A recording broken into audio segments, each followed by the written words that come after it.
What is going on, everyone? It is your girl Ray, and welcome back. On today's video, we are going to be watching something very interesting. I actually watched this when I want to say when it first came out. Probably it was like it went viral. It was a video that like everybody was talking about at the time, and I feel as though it needs to be more voices on it. And this is like something I feel like we shouldn't just let slide or go under the radar because granted this person I feel is not Lucifer, but he says he is. And it could be a spirit that's within him making him feel that way, or it could just be one of his little minions downstairs coming up to just share a message. I really feel like it's important to educate yourself even if you don't believe in this kind of thing, because if you say God is real, so is him. So all jokes aside, I really feel like y'all should watch it. For those of you who don't want to watch it, just click off, but be sure to understand that this video is for educational purposes only. Now without further ado, let's go ahead and roll it.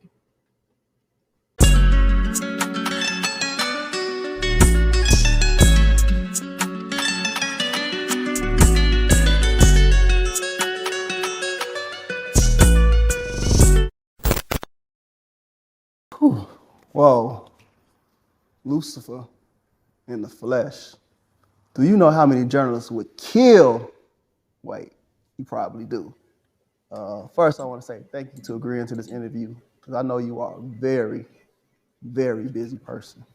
Yes, I usually like to fly under the radar, but I figured since I'm already on the campaign trail, why not?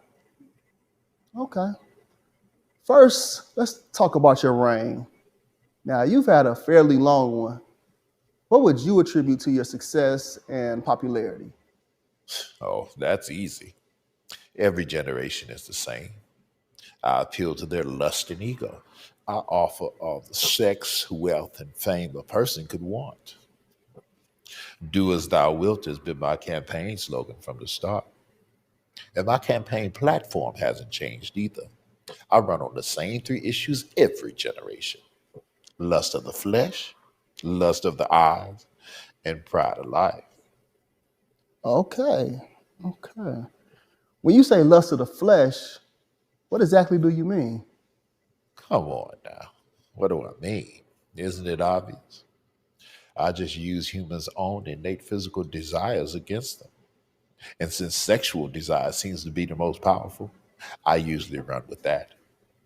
Now, I didn't create sex, but I must say I've done a superb job at perverting it. Take pornography, for example.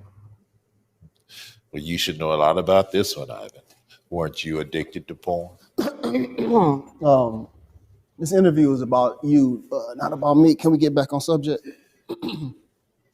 Now, where was I? Oh, yeah. What I do is gradually get someone addicted to porn. And once lust has had its full work and he and she can no longer restrain themselves, they usually look to act out their fantasies on someone. And sometimes that someone is a child. Now, my plan plays out perfectly.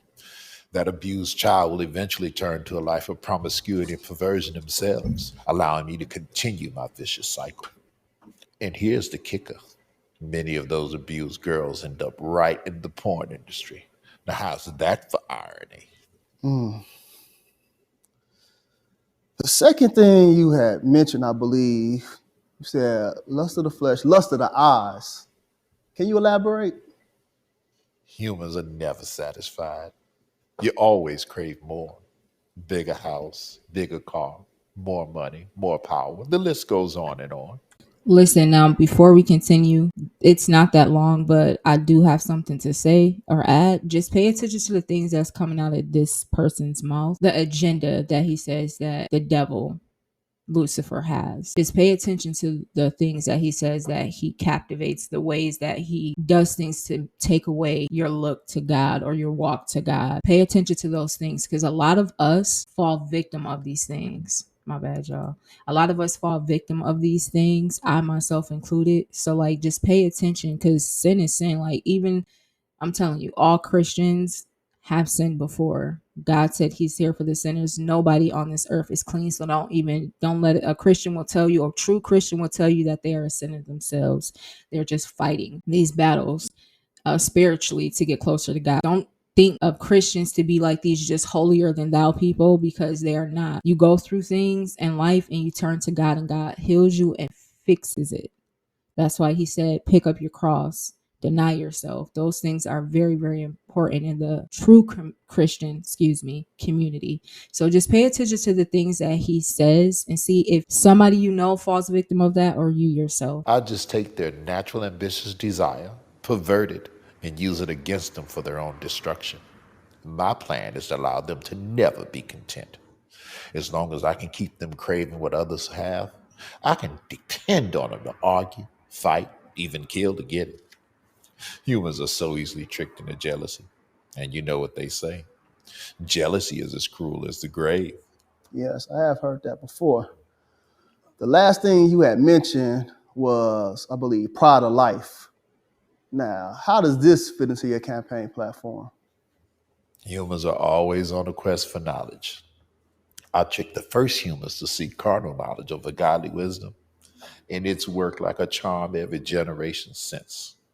With more knowledge comes more pride. And you know, pride is my specialty. And since humans don't like to keep God in their wisdom, I'm able to seduce them with all types of things to help puff up their ego. Lately, fame has been my biggest seller. Who doesn't like attention and feeling more important than the next person? And once I make them famous, I can really use them to promote my agenda. With their Mhm. help, I've convinced half of the world to not only accept sin, but to celebrate it. Do you know what has been my most enjoyable pride campaign to date? No, what? Well, my gay pride campaign, of course. Not only do I get the chance to promote your own self destruction, I get to use God's logo, the rainbow, to do it. Love is love, right? My plan not only prevents you worthless humans from reproducing, it distorts the gender roles and allow me to bring all types of chaos and confusion upon your pathetic societies.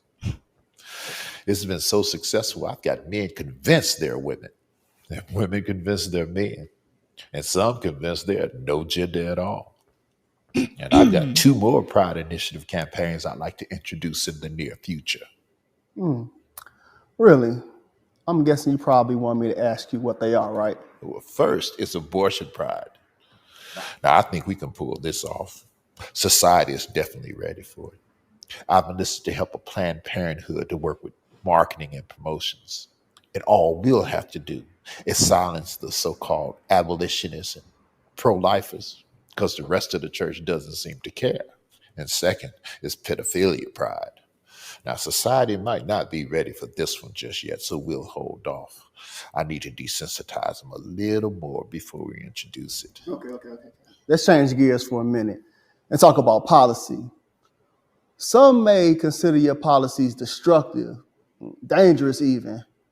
What would be your response to that? What would you say to your detractors? All of my policies are aimed to do one of three things: either steal, kill, or destroy. And if it's not doing one or all three of those things, then it's not in my agenda and I'm not promoting it. Okay. So let me stop it again. Y'all know how I get listening. We talk on this channel. It's education. So we talk. I'm not just going to let y'all watch the whole thing without having a little input here and there. But this video is not to like make anybody feel any type of way. If you don't believe anything that you're watching, or if you feel some type of way about it, listen, you don't have to watch it. You don't have to be here, okay, for this. This is for the people who ears are open and eyes are watching. This is not for anybody who's going to be all butthurt about the video. I feel like even the people who don't believe should watch these things, because the spiritual realm is real. Sin is real, and it's to the person's interpretation of how they want to receive the message about it. Nobody said you had to like turn into a Christian after this, or because I just feel like people when they watch this, they could just be like, no, no, no, no. Just open up your mind to the possibility of these things being true, because I believe that they are, but some may not, and you're entitled to feel how you want. But just understand the things that he is saying is literally all around you. Look at the way the world is going right now. Just look. Literally, you can go to work right now. I guarantee you half of what he just said. Coworkers, listen to the things that they listen to. Go on the internet, go on Instagram. Look at the things that people are watching, people are doing, people are posting. It's in everyday lives. I'm telling you, it really, really is. And it just makes you wonder, like, could it be? Just think about that. Could it be? Okay. I'm happy you said that. It seems as if you promote your agenda differently to different ethnicities. If so, why? Of course, I'd be a fool not to. Take black people, for instance. As a people, they're super spiritual. So I can't really convince them that there is no God. What I have been able to do as of late is convince them that he's not the God of the Bible.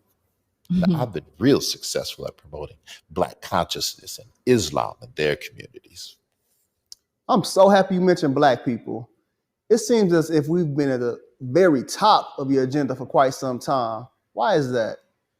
A few reasons. Black people help me reach the masses.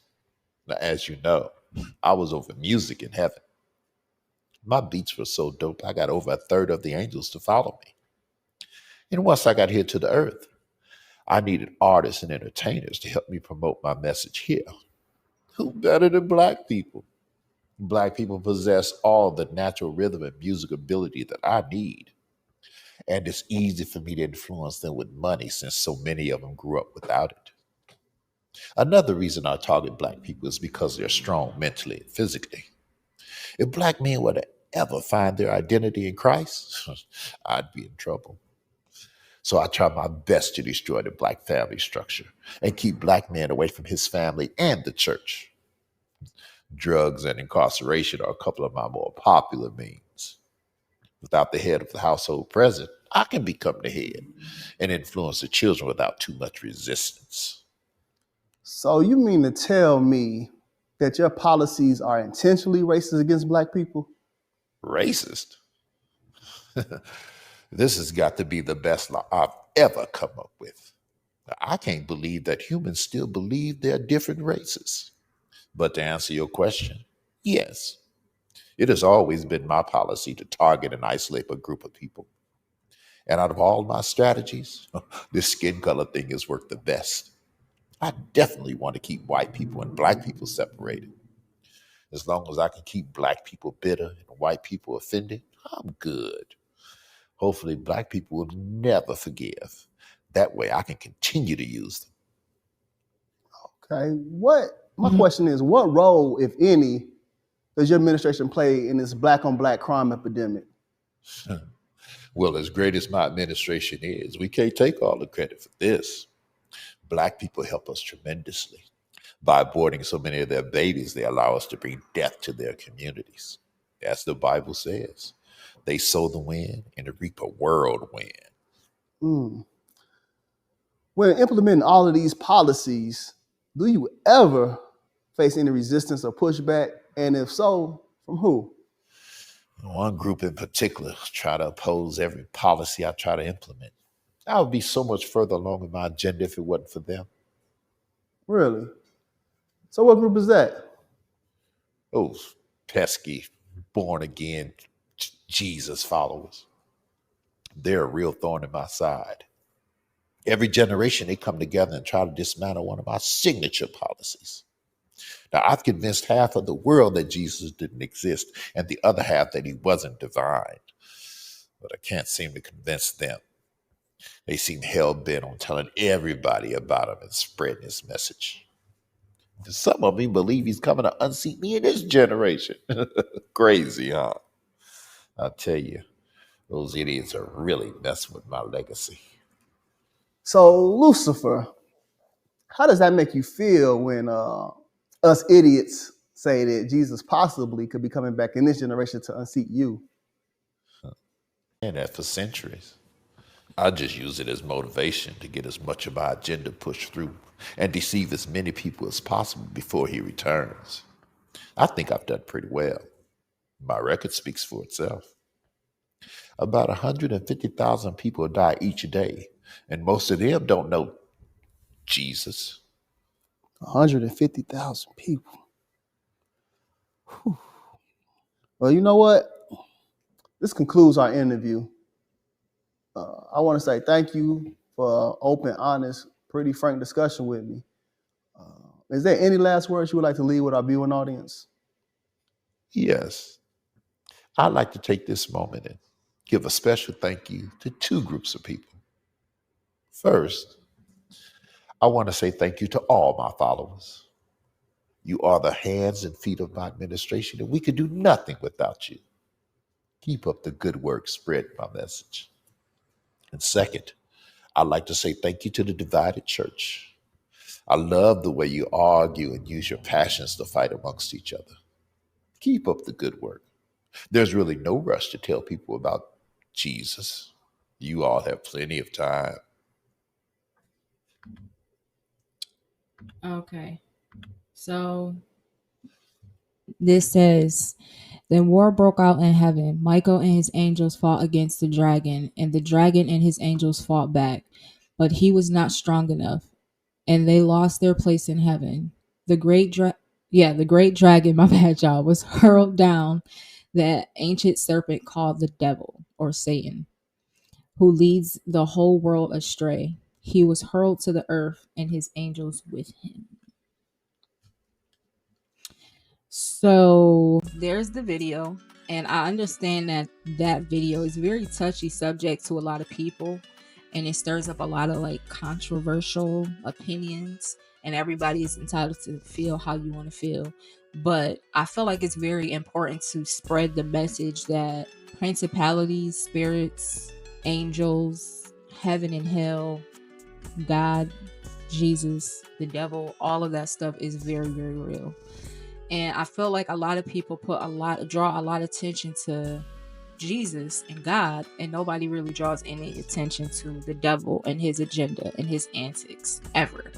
Light is always spread on Jesus did this and God did this, and I'm not trying to do too much because I already know YouTube. I already know how they gonna try to come. So you're entitled to your own opinion, as I said multiple times. You can believe whatever you want to believe. I'm not you. I'm not here to force you to believe anything. With this person, because now I'm feeling like the interview wasn't real. It seemed kind of scripted from the person who was doing the interview. It wasn't like he didn't know who he was. It just kind of seemed like it was a bit scripted for me watching it the second time around. So I personally feel like a lot of the things that he said, whatever, seems very real. It feels very real because you see it every day. Just be aware of what is going on in this world, especially in 2024. I felt like it was important to react to a video like this. I know I post a lot of, things about spirits and stuff like that. So like, this is like not direct, but like, if this was him, I feel like a lot of the stuff that he said, he would say. So again, if you did like this video, be sure to like, comment, and subscribe. Let me know how y'all feel about it. Let me know if you don't agree with it. Voice your opinion. Tell me why. I would love to hear it. Just because we in a disagreement about something, or just because people come to disagreement, doesn't mean you can't have a conversation. You can still have a conversation without it getting heated. And I will see you guys in the next video. But I'm very curious to know what the people think about it, because I'm disturbed now just as much as I was then when I watched it. So that's just how I feel. And just look alive, stay woke, and be sure to spread love, because there's too much hate in this world. And I'll see you on the next video. I'm out. Peace.